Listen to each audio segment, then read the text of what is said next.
Good afternoon, June 24th, 2023, on a very hot, very muggy, very allergy and high pressure filled day in Tampa, Florida. Hope everyone's doing well. Welcome back to the @JoeLovesIrish channel. Please remember, like, subscribe, share. Appreciate it. Let's jump right into it. So today's video, I wanted to talk about tips for international travel. Seems like literally 30% of the people I know, whether at work or personal friendships, like everyone is traveling to Europe. Like the pandemic is over, and to Asia as well. Like, countries have lifted their all travel bans and things like that, lifted the need for vaccines and vaccine cards and all that. So like it's full systems go. And after 3 years of being pent up, people are just out there, and we can testify to that. And we know a lot of people that have already gone to Europe before we did. Were there when we were there. We ran into someone from JP Morgan there, a guy named Rod. Ran into him at the Heathrow airport. So it's like it's a cavalcade. So get out there, have fun, be safe. Wanted to talk to you about some tips, and hopefully these will make your life easier, especially for you first timers.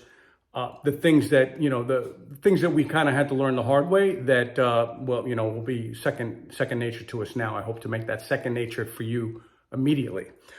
So a quick reminder for those of you who are going to take Virgin Atlantic out of like Philly, Boston, the New York airports, and down, we have a direct flight from Tampa into Heathrow.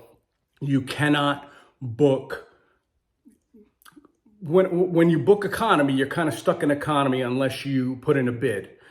If you want to fly in an upgraded cabin, you need to pay for it right away, or you'll be stuck in a bidding war with other folks who are trying to get cabin upgrades. I know that's not a big deal to some. It's a big deal to me. I can't stand economy. So it's just something that going forward, I'll always budget in is the upgraded, the upgraded cabin.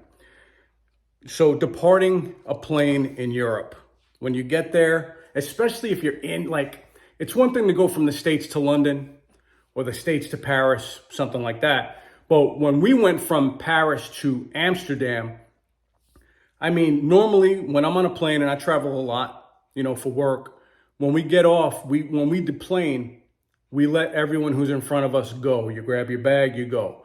Well, in Europe, it's a free-for-all. If you don't get out in the aisle, they will just run right past you. And it would, at a minimum here in the States, it would cause some verbal clashes and maybe even some physical ones. So I found that interesting. I want you to be prepared for that. It is definitely different. And if you don't step into the aisle and, kind of assert yourself, you'll just get run over. So, and for you, for the dads, for the husbands, maybe you take the aisle seat so you can protect your ladies from getting hit like that. So I wanted to, just put that out there. So phone adapters. So if you're going to the UK, United Kingdom, so, Wales and England and Ireland, Scotland, you're going to want this bad boy right here, which comes with all your American adapters. And you can get it on Amazon for, less than $20. And then remember, if you're going over to France or anyone else, anywhere else, you need the Euro model, which is this. So UK and Euro, you can usually buy them together. Just make sure you have that, because an Airbnb might not have them. A hotel might have a lender, but they're not going to let you keep it for a while. They'll let you use it for one night, and then you have to go buy your own. So just have it, a portable phone bank. You're going to be out there walking around like crazy, sightseeing. Get yourself a phone bank on Amazon, $30. I got an INIU, not sure what that brand is, but it's awesome. It could charge all three of our phones up for a full flight if need be, or if we're out, sightseeing. It comes with the USB-A and the USB-C. So, and then of course I carry my wire with me, and I put that in my sightseeing bag, and I'll get into that. So very, very important, because if you're out for 12, 15 hours and there's no way to charge your phone, you're going to need that. So a pill case. If you're traveling with people and you all either have medicines or, we take a lot of vitamins, get yourself a 30-dayer, Amazon, 10, 15 bucks. Trust me, it comes in handy when you're looking for things, even if you want to put, painkiller in there. So think about that. So I have a bad back. and I have a massage chair here at home. Obviously, I can't take my massage chair with me. So I have a Hypervolt from Hyper Ice. It's about 1.5 pounds, so it can fit in my carry-on, or I could pack it in the suitcase. But Hyper Ice has a competitor, I forget the name of it, and they have one that like can fit into a purse even. So think about that. That helped, I needed that. I wish I would have brought it with me, because the way I was sleeping the first night when I was knocked out from jet lag, my back was hurting pretty bad. So that's something that I'm always gonna bring with me, from now on. Let's talk about foreign currency. So at the big airports, especially international flavor, such as JFK, LaGuardia, Newark, Philly, Boston, whatever, you're gonna have those friendly little foreign currency stations, and you may say to yourself, man, I got $500 on me. Let me go ahead and exchange it right now at the airport. Do not do that. They're gonna charge you like 9%. Get to your destination and go to an ATM. Take the money out. You'll get charged whatever your bank is gonna charge you, and you might belong to a bank like I do that has forgiveness for that, where they'll give me the money back. Or they'll charge you a nominal rate, maybe $2.50, $3, $4 the max, instead of $9, $10, $12 from a TravelX or any foreign exchange place. So keep that in mind. But also, don't use an ATM in some convenience store or supermarket, things like that. There's plenty of banks there. HSBC is a large international bank, and you guys may see that in the States as well. There's in London, there's Barclays, and in Paris, there's BNP Paribas, which is Paribas, BNP Paribas, and of course, HSBC is there as well. And then there's Lloyd's Bank in London. So use those ATMs, okay? You don't have to pay a lot if you don't have to, I want to talk to you, the main subject here today is the pickpockets, okay? So you may say to yourself, well, I've been to Times Square in New York. I've been to Union Square in San Fran. I've been to Hollywood Boulevard in LA. Trust me, guys, that is nothing. These are professionals. Those guys here in the States are amateurs. This is all they do. And, you can throw Paris and Rome are number 1 and 2 for pickpockets around the world. And it's one thing to get your wallet stolen here in Tampa, right? Go get a new license. You probably had your passport at home or your passport card at home. It sucks, but it's not that big a deal. You get your passport stolen, you have to get an appointment at the embassy. Our embassies usually close at 4:30 p.m. They're not open on the weekends. It's a headache. So how do we avoid that, right? Unfortunately, a lot of people make that way too easy for these scumbags, okay? So first and foremost, if you don't want to carry a bag, make sure your wallet and your phone are in your front pocket. Make sure your wallet is a little emptier than it might be. Don't have unnecessary stuff in it. We'll get into more of that on what you should have. But just keep everything out of your back pockets.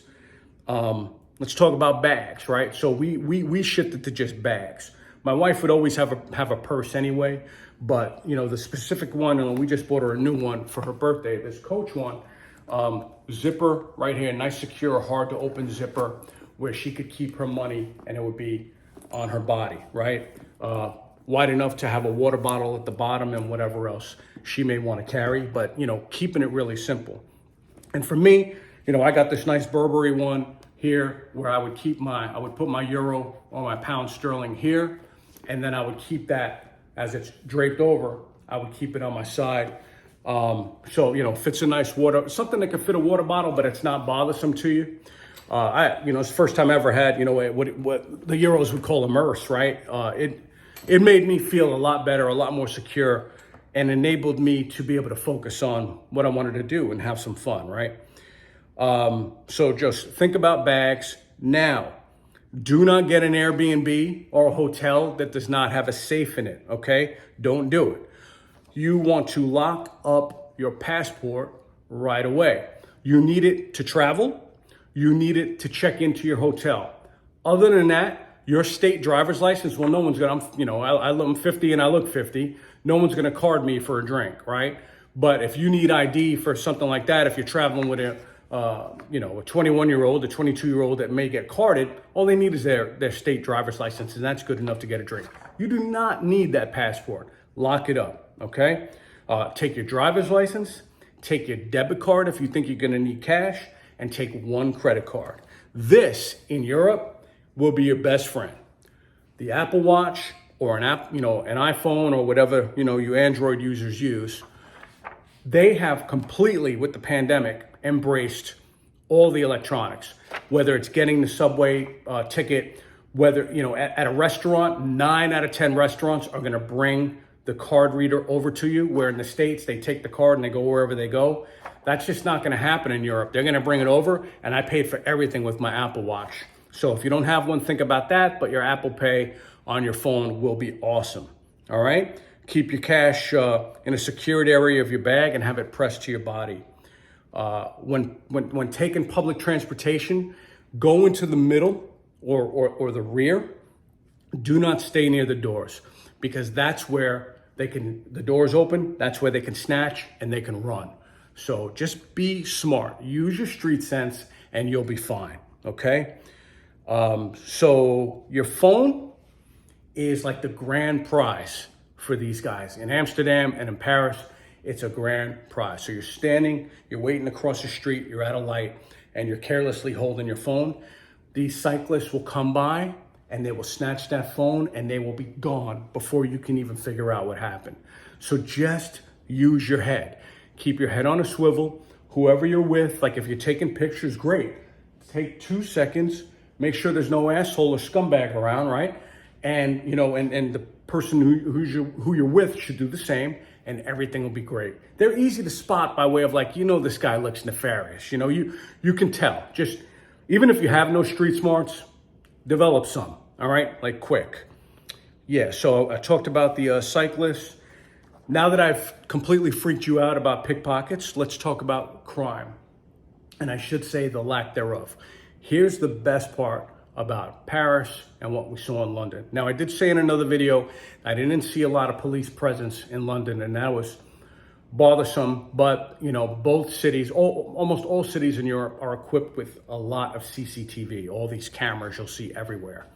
That's kind of how they handle crime now. That helps after, it doesn't help during.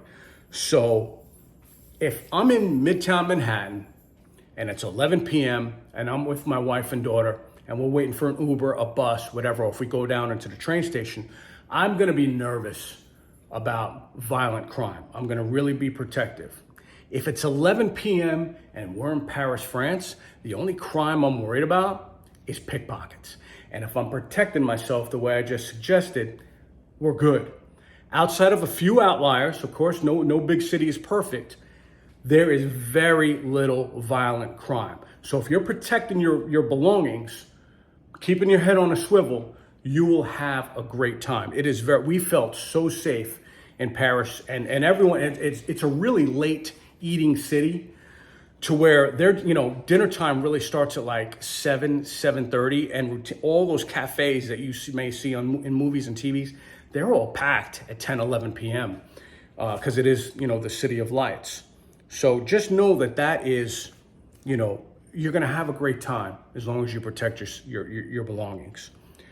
So, last thing I want to talk to you about is your arsenal of in whatever language you're going to be, country you're going to be in. Have a 15 to 20 word arsenal, whether you're traveling to Rome, anywhere in Italy, in Germany, in France. Have an arsenal of about 15 to 20 words, and I assure you, it would help. It's going to help you. It's going to get you through a bind. And they will meet you in the middle. I said that in my recap video as well. They will meet you in the middle. And there's always good old Google Translate on the phone, where I'll give you an example. In our hotel, there was an air conditioning problem in Paris. And the guy came up and he's telling me in French that, no, it's working. I fixed it. I did that. He had no English at all, zero. So I put on Google Translate and I had him speak into my phone. It came out, I spoke back, and it said it to him, and he was gone. It was great. So think about that. I would love to hear what other tips, tricks, whatever you may have. So please put them in the comments section. Thank you so much for watching this. I hope this helps, and enjoy your travel this summer, and God bless you all. See you next video. Bye.